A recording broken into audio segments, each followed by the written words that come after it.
I'm Debbie, and welcome to Bible Study.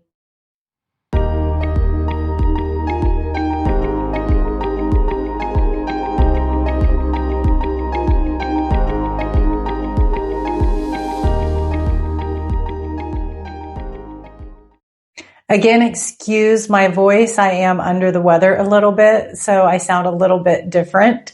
But anyways, we are continuing now in Luke. We are in the chapter 15 today. And today, Jesus is going to speak about three different parables: the lost coin, the lost son, and the lost sheep. So if you're ready to Bible study with me, let's go. Dear Heavenly Father, we come to you with thanksgiving, and we ask that you give us knowledge, understanding, and wisdom as we study your word together today. Do your work in us in your perfect timing, and help us to be sensitive to your leading in our lives. Give us a fresh insight, and let us leave today's study with a new perspective. In Jesus' name we pray. Amen. Chapter 15, verse 1. Now the tax collectors and sinners were all gathering around to hear Jesus. But the Pharisees and the teachers of the law muttered, "This man welcomes sinners and eats with them." Why were the Pharisees and teachers of the law bothered that Jesus was associating with these people? Well, the religious leaders were always careful to stay clean according to Old Testament law. In fact, they went well beyond the law in their avoidance of certain people and situations and in their ritual washings. Not surprisingly, Jesus had a different viewpoint on their practice of cleanness. He risked defilement by touching those who had leprosy and by neglecting to wash in the Pharisees' obsessively prescribed manner. And he showed complete disregard for their sanctions against certain classes of people. He came to offer salvation to sinners and to personally demonstrate how much God loves them. Jesus didn't worry about accusations from the spiritually blind religious leaders. Instead, he continued going to those who needed him, regardless of the effect that associating with them might have on his reputation. How are you following Jesus' example? Verse 3, Then Jesus told them this parable. Suppose one of you has 100 sheep and loses one of them. Doesn't he leave the 99 in the open country and go after the lost sheep until he finds it? And when he finds it, he joyfully puts it on his shoulders and goes home. Then he calls his friends and neighbors together and says, "Rejoice with me. I have found my lost sheep." I tell you that in the same way, there will be more rejoicing in heaven over one sinner who repents than over 99 righteous persons who do not need to repent. It may seem foolish for the shepherd to leave 99 sheep to go search for just one. But the shepherd knew that the 99 would be safe in the sheepfold, whereas the lost sheep was in danger. Because each sheep was of high value, the shepherd knew that it was worthwhile to search diligently for the lost one. God loves each individual so much that he seeks out each one and rejoices when he or she is found. Jesus associated with sinners because he wanted to bring the lost sheep, people considered beyond hope, the gospel of God's kingdom.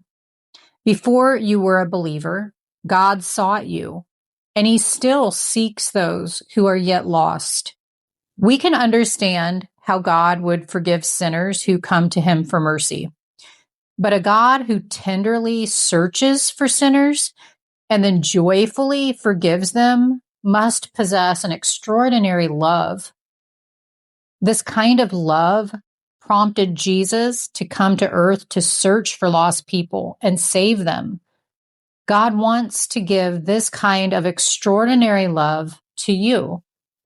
Verse 8, or suppose a woman has 10 silver coins and loses one. Doesn't she light a lamp, sweep the house, and search carefully until she finds it? And when she finds it, she calls her friends and neighbors together and says, "Rejoice with me, I have found my lost coin." In the same way, I tell you, there is rejoicing in the presence of the angels of God over one sinner who repents. These 10 silver coins may have been from the woman's marriage dowry or a family inheritance. So besides their significant monetary value, the coins may have held sentimental value, and to lose one would have been extremely distressing. Just one of these silver coins was of significant value. So for a common person in Jesus' day, these coins could have been essential to survival. Any of these factors might give clues to this woman's deep concern about her lost coin.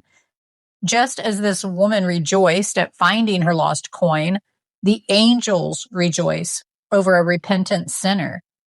Each individual is precious to God. He grieves over every loss and rejoices whenever one of his children turns to him and enters his kingdom. Perhaps we would have even more joy in our churches if we shared Jesus' love and concern for the lost, diligently seeking them and rejoicing when they come to the Savior. Verse 11, Jesus continued, "There was a man who had 2 sons. The younger one said to his father, 'Father, give me my share of the estate.' So he divided his property between them. The younger son's share of the estate would have been 1/3, and the older son would have received 2/3. In most cases, they would have received this at their father's death, although fathers would sometimes choose to divide their inheritance early and retire from managing their estates.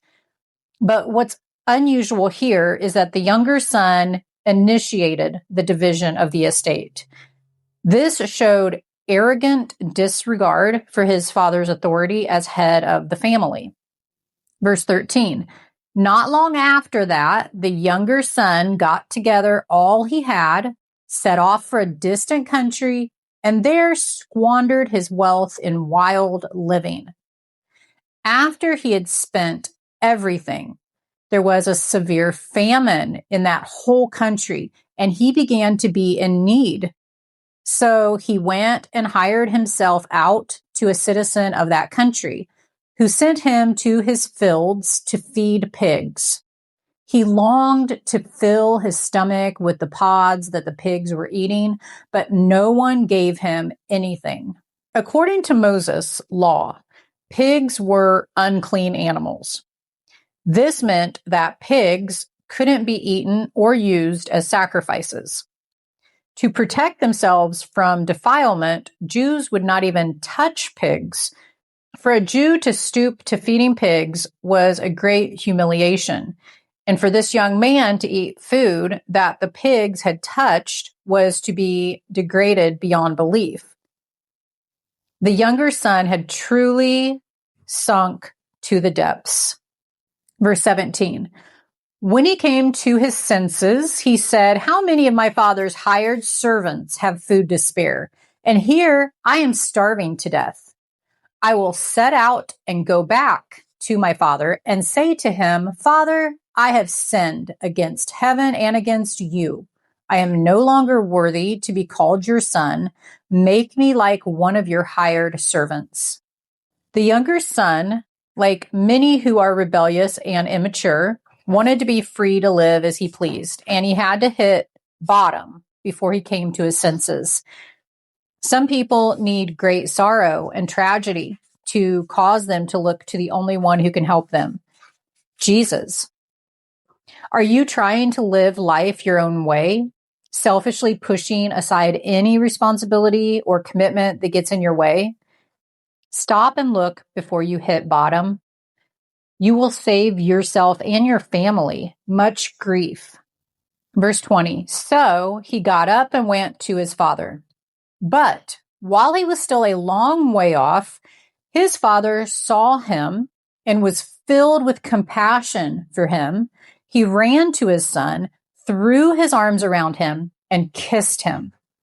So in the two preceding stories, the seeker actively looked for the coin and the sheep, which couldn't return by themselves. And in this story, the father watched and waited. He was dealing with a human being with a will of his own, but he was ready to greet his son when he returned. In the same way, God's love is constant, patient, and welcoming. He will search for us and give us opportunities to respond, but he will not force us to come to him. Like the father in this story, God waits patiently for us to come to our senses and come to him. Verse 21, the son said to him, "Father, I have sinned against heaven and against you. I am no longer worthy to be called your son."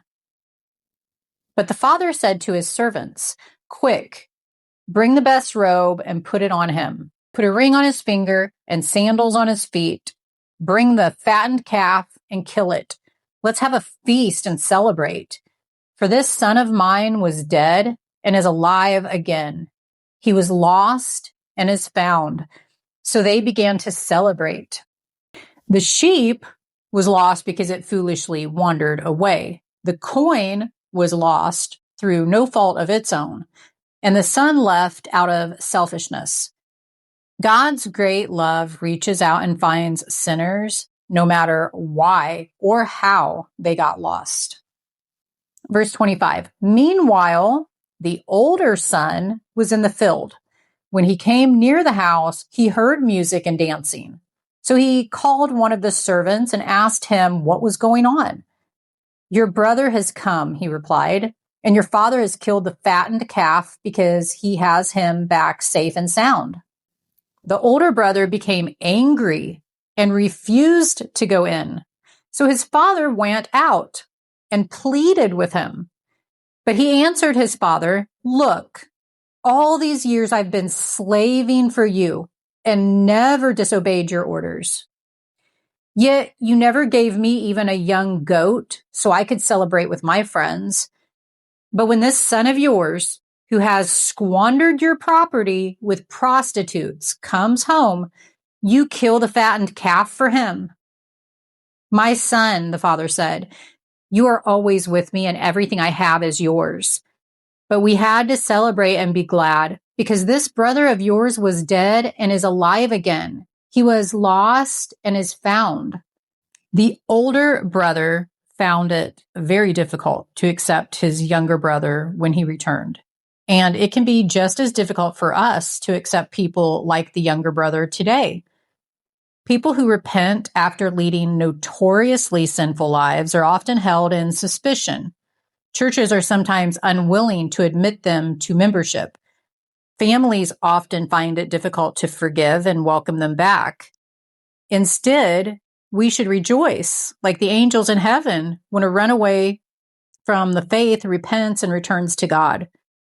Like the Father, accept and welcome repentant people wholeheartedly and give them the support and encouragement that they need to grow in their walk with Jesus.